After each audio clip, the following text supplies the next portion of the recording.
Another season of TV that just wrapped up. So you know the drill by now, spoiler warning. Although I'm actually not planning on going into too much detail here, but I will still be talking about the events that happen in this season, including the finale. So you've been warned.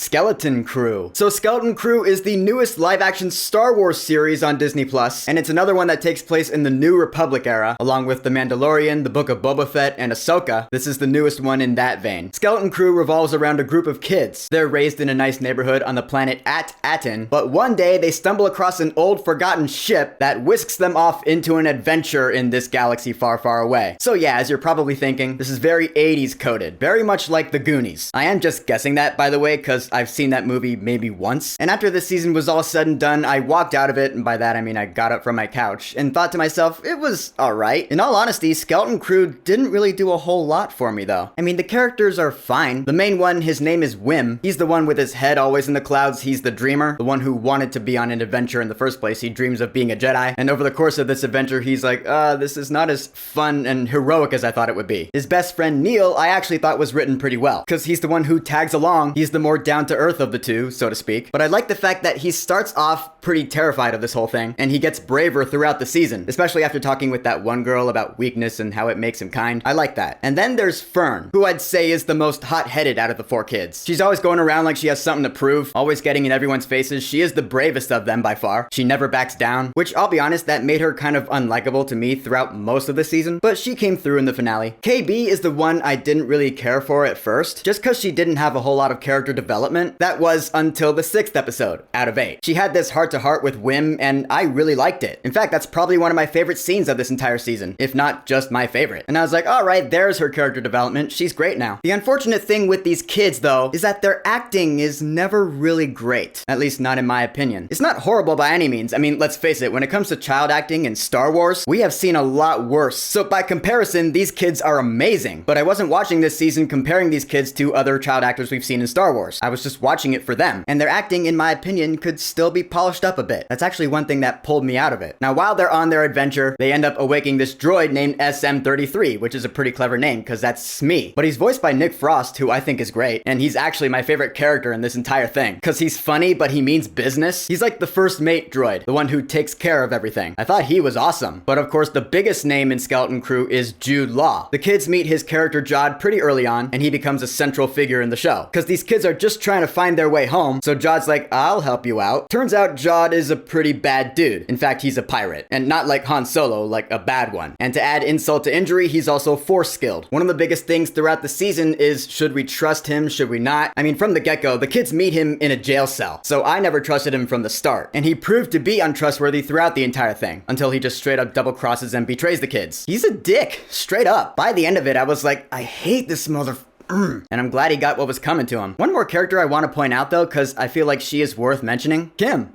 I like Kim. I don't know why I like her so much, but she stands out. She's only in like 2 episodes, but her dialogue, she's actually really nice to the kids. She helps them out. She's really knowledgeable. I like her design. I like her mannerisms. She's a great character. But alright, diving into this season though, again, I just wasn't really overall impressed by it, because the story is pretty standard for the most part. The kids go on an adventure and they come back and all is really cool. So much fun, but at this point, we've seen a whole lot from the world of entertainment. Just in general, I've seen kids go on adventures. I've seen plenty from the Star Wars franchise. This is just kids going on an adventure in the Star Wars universe. That's all it really is. I don't know, for some reason that doesn't really impress me anymore, which I feel really sad saying that, because I'm an optimist. I want to love this. I mean, it's Star Wars. I've always loved Star Wars, and I always will love Star Wars. And there's still plenty more that I'm looking forward to in Star Wars. But Skeleton Crew, I'll be honest, I found it to be mid. I mean, the CGI is really impressive, I guess. The show's really colorful, really vibrant. In fact, I feel like it goes out of its way to prove itself so. And it looks neat, but in the end, I was like, oh, look, a bunch of CGI. Which I really hate to be that guy, because CGI is really impressive, just in general. CGI's made some really cool stuff. And I mean, the volume's an impressive piece of tech, it is. But I don't know.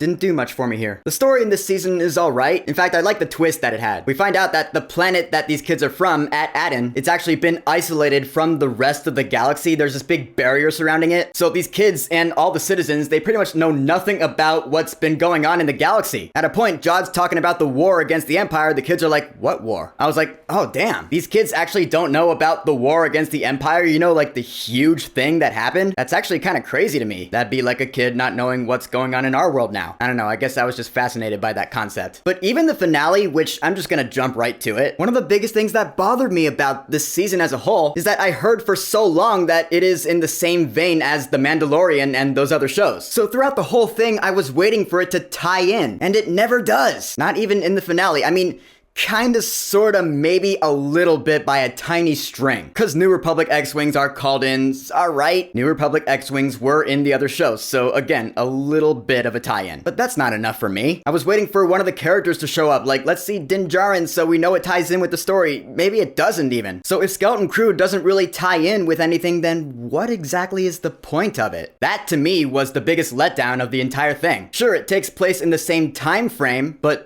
so? I don't know, will it tie in eventually with it? Is there gonna be another season? Has it been renewed? No, it hasn't yet. So really, I'm just left with the question of why was this show made? Just to do something different with Star Wars, like have an 80s style Goonies-esque adventure? Alright, Lucasfilm, well, good for you guys. I'm glad y'all had fun making it. I mean, I will say I like the fact that the whole barrier around At-Aten was brought down in the end, so now the planet is open to the rest of the galaxy. That might lead to something. I don't know. But yeah, other than that, the music in this season, though, I will say is really good. And it was composed by Mick Giacchino, whose work we just heard in The Penguin. And this is actually some great stuff. It's really orchestral. It does bring back that John Williams vibe. During some of the big action scenes, the music was kicking on, and I was like, I am digging that. Big props to the score. It was awesome. But in conclusion, Skeleton Crew, I don't really know what I was expecting this show to be, but I was hoping for it to be at least a little more relevant. The story's pretty cliche for the most part. The acting from the kids who are the main characters here could have been better. Nick Frost and Jude Law were much better. The visual effects were alright, but again, just watching the whole thing and it not tying in with anything really, I was like, what's the point of it? Maybe it can redeem itself with another season that does tie in. I certainly wouldn't be opposed to that. I mean, after all, The Mandalorian didn't really start tying in with other stuff until its second season. So fine, I'll give Skeleton Crew the benefit of the doubt. But until then, this season was kind of a letdown for me. Again though, as always, this is just my opinion. So, Skeleton Crew, have you watched it? Have you watched all of it? What are your thoughts on it? And do you think it should be renewed for another season? Whatever you think, go ahead and leave a comment.